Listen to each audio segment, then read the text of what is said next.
ಸಂತ ಶಿರಡಿ ಸಾಯಿಬಾಬಾ. ನಾಸಿಕ್ ಜಿಲ್ಲೆಯ ಮಾಲಿಗಾಂವ್ನಲ್ಲಿ ಒಬ್ಬ ಡಾಕ್ಟರ್ ಇದ್ದರು. ಶಸ್ತ್ರಚಿಕಿತ್ಸಾ ನಿಪುಣರು, ಹಸ್ತಗುಣ ಒಳ್ಳೆಯದೆಂದು ಕೀರ್ತಿಯೂ ಇತ್ತು. ಒಮ್ಮೆ ಅವರ ಅಣ್ಣನ ಮಗ ಕಾಯಿಲೆಗೆ ಬಿದ್ದ. ಪರೀಕ್ಷೆಯಿಂದ ಅದು ಕ್ಯಾನ್ಸರ್ ಎಂದು ತಿಳಿಯಿತು. ಯಾವ ಚಿಕಿತ್ಸೆಗೂ ಬಗ್ಗಲಿಲ್ಲ. ಡಾಕ್ಟರ್ ಆಸೆ ಬಿಟ್ಟರು. ತಂದೆ ತಾಯಿ ದುಃಖಿತರಾದರು. ಎಲ್ಲಾ ದೇವರಿಗೂ ಹರಕೆ ಹೊತ್ತರು. ಹುಡುಗನ ಸ್ಥಿತಿ ದಿನದಿನಕ್ಕೂ ಹದಗೆಡುತ್ತಿತ್ತು. ಯಾರೋ ಶಿರಡಿ ಸಾಯಿಬಾಬಾರಿಗೆ ಶರಣು ಹೋಗಿರಿ, ಅವರೊಬ್ಬರೇ ಮಗುವನ್ನು ಬದುಕಿಸಬಲ್ಲರು ಎಂದು ಹೇಳಿದರು. ತಂದೆ ತಾಯಿ ಮಗುವಿನೊಡನೆ ಶಿರಡಿಗೆ ಹೋದರು. ಬಾಬಾರ ಪಾದಗಳಲ್ಲಿ ಮಗುವನ್ನಿರಿಸಿ ಆರ್ತರಾಗಿ ಬೇಡಿಕೊಂಡರು. ಬಾಬಾರ ಹೃದಯ ಕರಗಿತು. ಅಲ್ಲಾ ಮಾಲಿಕ್, ಇನ್ನು ನೀವು ನಿಶ್ಚಿಂತರಾಗಿರಿ. ಈ ಮಸೀದಿ ಸಾಮಾನ್ಯವಾದುದಲ್ಲ, ಇದು ದ್ವಾರಕಾಮಾಯಿ. ಈ ತಾಯಿಯ ಆಶ್ರಮಕ್ಕೆ ಬಂದವರಾರು ಎಂದಿಗೂ ನಿರಾಶರಾಗಿ ಹೋಗುವುದಿಲ್ಲ. ಇಗೋ ಈ ವಿಭೂತಿಯು ಮಗುವಿನ ಮೈಗೆ ಹಚ್ಚಿರಿ, ಅಲ್ಲ ಅಚ್ಚಾಕರಿಗ ಎಂದರು. ಆ ತಾಯಿ ತಂದೆಯರಿಗೆ ಮತ್ತೆ ಚೈತನ್ಯ ಬಂದಂತಾಯಿತು. ಅವರು ಹೇಳಿದಂತೆ ಮಾಡಿದರು. ಏನಾಶ್ಚರ್ಯ! 4 ದಿನಗಳಲ್ಲಿ ಮಗುವಿಗೆ ಪೂರ್ಣ ಗುಣವಾಯಿತು. ಬಾಬಾರ ಅಪ್ಪಣೆ ಪಡೆದು ಹಿಂತಿರುಗಿದರು. ಈ ಸಂಗತಿ ಕೇಳಿದ ಡಾಕ್ಟರಿಗೆ ನಂಬಲು ಕಷ್ಟವಾಯಿತು. ಆದರೆ ಪರೀಕ್ಷೆ ಮಾಡಿದರೆ ರೋಗದ ಲವಲೇಶವೂ ಇಲ್ಲ. ಇದೊಂದು ಶಿರಡಿ ಸಾಯಿಬಾಬಾರ ಪವಾಡ ವೃತ್ತಾಂಶ. ಇಂಥವು ಹಲವಾರಿದೆ. ಕೇಳಿದವರಿಗೆ ಇದು ಯಾವುದು ಪುರಾಣದ ಕತೆ, ಮೂಢನಂಬಿಕೆಯನ್ನು ಬೆಳೆಸುವ ಕತೆ ಎನಿಸಬಹುದು. ಆದರೆ ಸಾಯಿಬಾಬಾ ಭಕ್ತರು ಇವು ಕತೆಗಳಲ್ಲ, ನಮ್ಮ ಸತ್ಯವಾದ ಅನುಭವಗಳು ಎನ್ನುತ್ತಾರೆ. ಈ ಪವಾಡಗಳನ್ನು ಬದಿಗೆ ಸರಿಸಿ ನೋಡಿದರೆ ಬಾಬಾರ ಮಹಾನ್ ವ್ಯಕ್ತಿತ್ವದ ಅರಿಯುವುದು ಸತ್ಯವಾಗುತ್ತದೆ. ಅವರು ವಾಸ್ತವವಾಗಿ ಹಣ, ಕೀರ್ತಿ, ಪ್ರತಿಷ್ಠೆ, ಪ್ರದರ್ಶನ ಯಾವುದನ್ನು ಬಯಸದ ವ್ಯಕ್ತಿ. ಅವರ ಶುದ್ಧವಾದ ಹೃದಯದಲ್ಲಿ ತುಂಬಿದ್ದುದು ಪ್ರೇಮ, ದಯೆ ಮಾತ್ರ. ಮಾನವರ ಬಗ್ಗೆ ಮಾತ್ರವಲ್ಲ, ಸಕಲ ಜೀವಿಗಳ ಬಗ್ಗೆ ಒಂದೇ ಬಗೆಯ ಪ್ರೀತಿ, ನೊಂದವರ ಬಗ್ಗೆ ಅಪಾರ ಕರುಣೆ.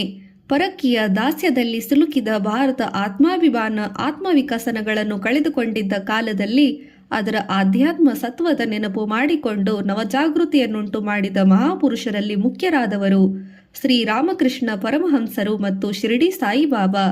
ಇಬ್ಬರು ಅವತಾರ ಪುರುಷರು, ಸರ್ವಧರ್ಮ ಸಮನ್ವಯಾಚಾರ್ಯರು ಎಂದು ಪ್ರಸಿದ್ಧರಾಗಿದ್ದಾರೆ. ಯಾರೀತ?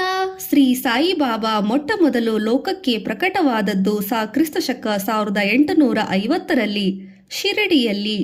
ಆಗ ಅವರಿಗೆ ಸಾಯಿಬಾಬಾ ಎಂದು ಹೆಸರು ಇರಲಿಲ್ಲ, ಯಾವ ಹೆಸರೂ ಇರಲಿಲ್ಲ.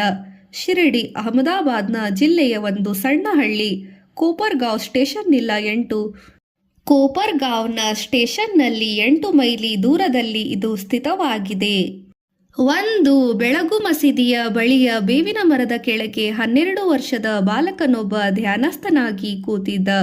ಒಳ್ಳೆ ಸುಚದ್ರೂಪಿ, ತೇಜಸ್ವಿ. ಯಾರೀತ ಎಂದು ಶಿರಡಿಯ ಜನ ಕುತೂಹಲಗೊಂಡರು. ಹಗಲಿರುಳು ಅಲ್ಲೇ ಕೂತಿರುತ್ತಿದ್ದ. ಯಾರಿಂದಲೂ ಮಾತಿಲ್ಲ. ಊರ ದೇವರು ಖಂಡೋಬಾನ ಹೇಳಿಕೆಯಂತಾಯಿತೆ. ಅದರಂತೆ ಬೇವಿನ ಮರದ ಕೆಳಗೆ ಅಗೆದರು. ಅಡ್ಡ ಇದ್ದ ಚಪಟೆ ಕಲ್ಲು ತೆಗೆದರು. ಕೆಳಕ್ಕೆ ಚೊಕ್ಕಟವಾಗಿರಿಸಿದ್ದ ಒಂದು ನೆಲೆಮನೆ, ಧ್ಯಾನಕ್ಕಿಟ್ಟ ಆಸನ, ಪಕ್ಕದಲ್ಲಿ ಗೋಮುಖ, ಜಪಮಣಿ, 4 ಕಡೆ ಪ್ರಶಾಂತವಾಗಿ ಉರಿಯುತ್ತಿದ್ದ ದೀಪಗಳು. ಬಾಲಕ ಅದು ತನ್ನ ಗುರುವಿನ ಸಮಾಧಿ ಎಂದ. ಕೆಲವು ದಿನಗಳಲ್ಲಿ ಆ ಹುಡುಗ ಕಾಣದಾದ. ಎಲ್ಲಿಗೆ ಹೋದಾನು? ಶಿರಡಿಯಲ್ಲಿ ಈಗಲೂ ಆ ಬೇವಿನ ಮರ ಇದೆ. ಸಾಥೆ ಎಂಬ ಭಕ್ತರೊಬ್ಬರು ಅದನ್ನೊಳಗೊಂಡು ಮಾಡಿ ಒಂದು ಮಂಟಪ ಕಟ್ಟಿಸಿದ್ದಾರೆ. ಭಕ್ತರು ಗುರುವಾರ, ಶುಕ್ರವಾರ ನೆಲವನ್ನು ಸಾರಿಸಿ ರಂಗವಲ್ಲಿಯನ್ನಿಟ್ಟು ಊದುಬತ್ತಿ ಹಚ್ಚಿ ಸೇವೆ ಮಾಡುತ್ತಾರೆ. ಮತ್ತೆ ಕಾಣಿಸಿಕೊಂಡ 1854ರಲ್ಲಿ ಶಿರಡಿಗೆ ಮುಸಲ್ಮಾನರ ಮದುವೆ ದಿಬ್ಬಣದೊಂದು ಬಂತು. ಹೈದರಾಬಾದ್ ಸಂಸ್ಥಾನದ ಔರಂಗಾಬಾದ್ ಜಿಲ್ಲೆಯ ಧೂಪಖೇಟ್ ಹಳ್ಳಿಯ ಪಾಟೀಲ ಚಾಂದಖಾನನ ದಿಬ್ಬಣದ ಯಜಮಾನ. ಮದುವೆ ಅವನ ಹೆಂಡತಿ ಸೋದರಳಿಯನದು, ಶಿರಡಿಯ ಹೆಣ್ಣು. ಊರ ಹೊರಗೆ ಖಂಡೋಬಾನ ಗುಡಿ ಎದುರು ಬೀಗರೆಲ್ಲರೂ ಗಾಡಿಗಳಿಂದಿಳಿದರು. ಅವರೊಂದಿಗೆ ಬಂದಿದ್ದ ತರುಣ ಫಕೀರನ್ನು ನೋಡಿದ ಕೂಡಲೇ ಶಿರಡಿಯ ಜನ ಚಕಿತರಾದರು. 4 ವರ್ಷಗಳ ಹಿಂದೆ ಬೇವಿನ ಮರದಡಿ ಕಂಡ ಬಾಲಕನೇ ಈತ ಎಂದು ನೆನಪಿಸಿಕೊಂಡರು. ಅದೇ ಆಕರ್ಷಕ ಮುಖ, ಅದೇ ತೇಜಸ್ಸು. ಈಗ ಬೆಳೆದಿದ್ದಾನೆ. ಒಳ್ಳೆ ಎತ್ತರವಾದ ಸದೃಢ ಕಾಯ, ಬಿಳಿಯ ನಿಲುವಂಗಿ ಹಾಕಿ ತಲೆಗೊಂದು ಬಟ್ಟೆ ಸುತ್ತಿದ್ದಾನೆ. ಕೈಯಲ್ಲಿ ಫಕೀರರು ಇಟ್ಟುಕೊಳ್ಳುವ ಸಟ್ಕ. ಆತ ಖಂಡೋಬಾನ ಗುಡಿಯ ಕಡೆಗೆ ಧೀರ ಗಂಭೀರವಾಗಿ ನಡೆದು ಬರುತ್ತಿದ್ದಂತೆ ಎದುರುಗೊಂಡ ಭಗತ್ ಮಾಲ್ಯಾಪತಿ ತನಗರಿಯವಿಲ್ಲದೆ ಅಕ್ಕರೆ ತುಂಬಿದ ದನಿಯಿಂದ ಯಾ ಸಾಯಿ ಯಾ ಬಾಬಾ ಎಂದು ಉದ್ಗರಿಸಿ ಸ್ವಾಗತಿಸಿದ.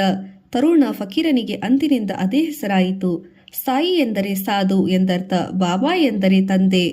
ಮುಸಲ್ಮಾನರವನೆಂದು ಅರ್ಚಕರು ಆತನನ್ನು ಗುಡಿಯೊಳಗೆ ಬಿಡಲಿಲ್ಲ.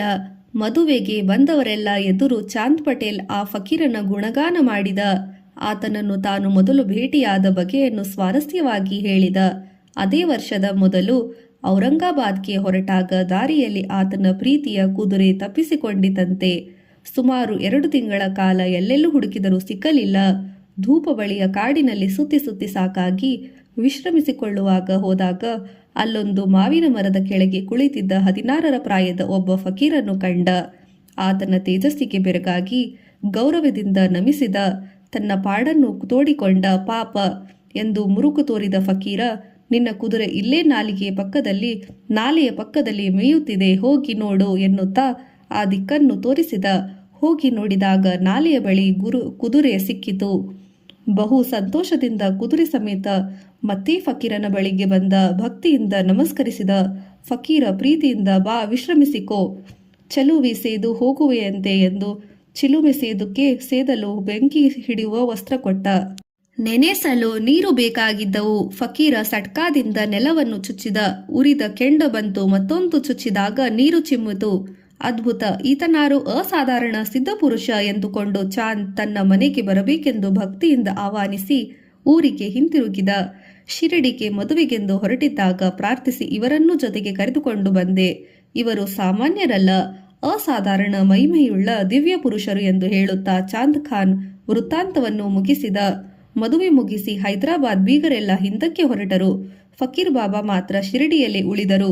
ಜನರೆಲ್ಲ ಸಾಯಿಬಾಬಾ ಎಂದೇ ಅವರನ್ನು ಕರೆಯತೊಡಗಿದರು. ಯಾರ ಬಾಯಲ್ಲಿ ಕೇಳಿದರೂ ಸಾಯಿಬಾಬಾ ಸುದ್ದಿಯೇ. ಶಿರಡಿಯಲ್ಲಿ ನೆಲೆಸಿದರು. ಆದರೆ ಅವರು ಹುಟ್ಟಿದ್ದೆಲ್ಲಿ? ತಾಯಿ ತಂದೆ ಯಾರು? ಅವರೇನು ಮುಸಲ್ಮಾನರೇ ಹಿಂದೂಗಳೇ ಎಂಬೆ ವಿಚಾರಗಳು ಯಾರಿಗೂ ಗೊತ್ತಿಲ್ಲ. ಆ ಬಗ್ಗೆ ಕೇಳಿದರೂ ಹೇಳುತ್ತಿರಲಿಲ್ಲ ಬಾಬಾ. ಅವರ ಮಾತು ಕತೆಗಳಲ್ಲಿ ಯಾವಾಗಲಾದರೂ ನುಸುಳುವ ಸೂಚನೆಗಳಿಂದ ಅವರು ಹೈದರಾಬಾದ್ ರಾಜ್ಯದ ಪಾತ್ರಿ ಗ್ರಾಮದ ಭಾರದ್ವಾಜ್ ಗೋತ್ರದ ಬ್ರಾಹ್ಮಣ ಕುಟುಂಬದಲ್ಲಿ 1838ರಲ್ಲಿ ಜನಿಸಿದರು. ಮುಂದೆ 16 ವರ್ಷದ ಒಬ್ಬ ಫಕೀರನ ಪೋಷಣೆಯಲ್ಲಿ ಬೆಳೆದರು.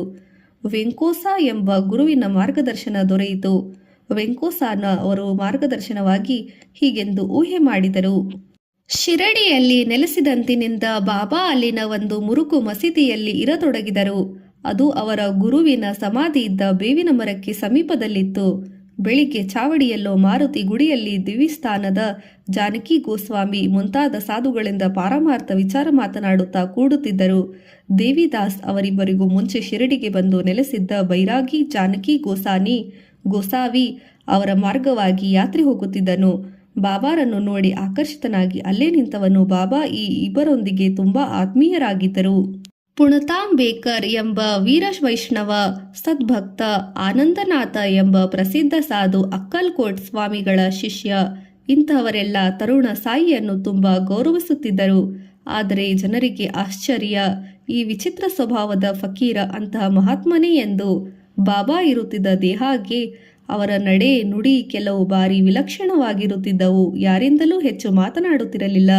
ಆಡಿದರೆ ನಿರ್ದಾಕ್ಷಿಣ್ಯವಾಗಿ ನಿಷ್ಠುರವಾದ ಮಾತು. ಕೆಲವರನ್ನು ಎಷ್ಟೋ ಕಾಲದ ಬಂಧುಗಳೆಂದು ಪ್ರೀತಿಯಿಂದ ಮಾತನಾಡಿಸುತ್ತಿದ್ದರು. ಇನ್ನೂ ಕೆಲವರನ್ನು ಬರುತ್ತಿದ್ದ ಹಾಗೆಯೇ ಈ ಮಸೀದಿಯ ಕಡೆ ಹತ್ತಬೇಡ ಎಂದು ಕೋಪದಿಂದ ಕೂಗಾಡಿ ಕೊಲೆತ್ತಿ ಬೆನ್ನಟ್ಟಿ ಓಡಿಸುವವರು. ಆಗ ಜನ ಹುಚ್ಚ ಫಕೀರ ಎನ್ನುವರು. ಹಾಗೆ ಓಡಿಸಿದವರು ಜಗ್ಗದೆ ಮತ್ತೆ ಮತ್ತೆ ಬಂದು ದೀನರಾಗಿ ನಿಂತಾಗ ಬಾಬಾರ ಕರುಣೆ ಉಕ್ಕಿ ಹರಿದು ಅವರನ್ನು ಪ್ರೀತಿಯಿಂದ ಹತ್ತಿರ ಕರೆದು ಸಂತೈಸುವರು.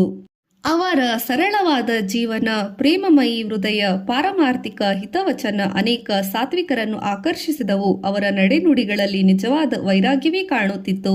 ಅವರ ಮನಸ್ಸು ಸದಾ ಸಂತುಷ್ಟವಾಗಿ ವಿಕಾರರಹಿತವಾಗಿ ಇರುತ್ತಿತ್ತು.